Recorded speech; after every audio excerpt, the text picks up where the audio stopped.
fort de cette journée. On a commencé à l'évoquer, mais c'est intéressant parce qu'on va retrouver certaines thématiques dont on vient de parler. C'est évidemment la conférence pour la sécurité qui avait lieu à Munich. L'heure n'est pas au dialogue, clairement.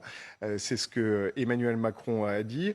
On l'a interprété comme un changement de ton. On va d'ailleurs s'interroger sur ce plateau. Olaf Scholz, on se souvient que l'Allemagne était timorée pour livrer des chars, pousse les autres pays européens à livrer davantage de chars. Et pour Emmanuel Macron, la Russie doit perdre. Bref, le message est extrêmement clair et pourtant on va prendre le temps de le décrypter et de l'analyser. D'abord, les indispensables de Quentin Bérichel.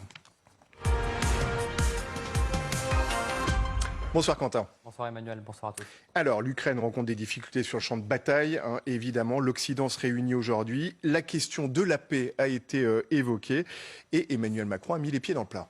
Oui, lors de son discours devant les chefs d'État réunis pour cette conférence de sécurité à Munich, le président français en est convaincu. La guerre en Ukraine est loin d'être finie. Sans ambiguïté, il reconnaît qu'il est bien trop tôt pour évoquer la paix. Écoutez.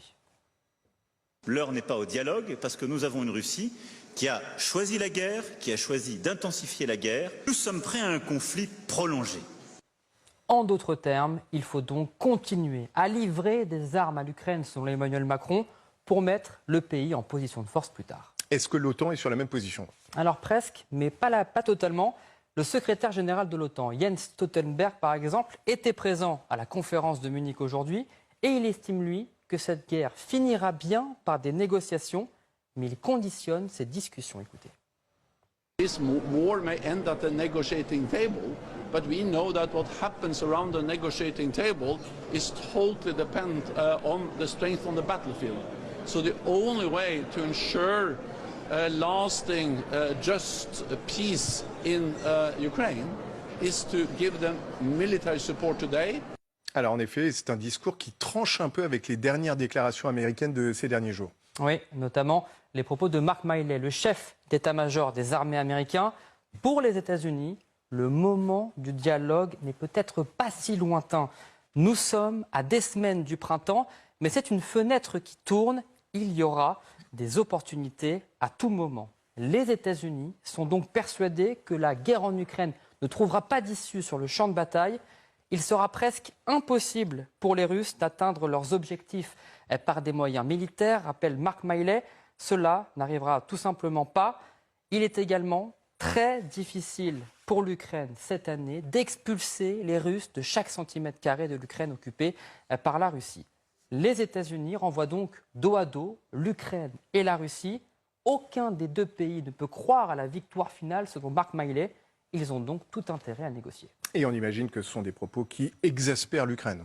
Oui, parce que les dirigeants ukrainiens le savent. En disant cela, les États-Unis font indirectement référence à une solution, celle d'une fin du conflit à la coréenne, celle de deux armées qui se neutralisent sur le champ de bataille, incapables de prendre l'avantage sur l'autre.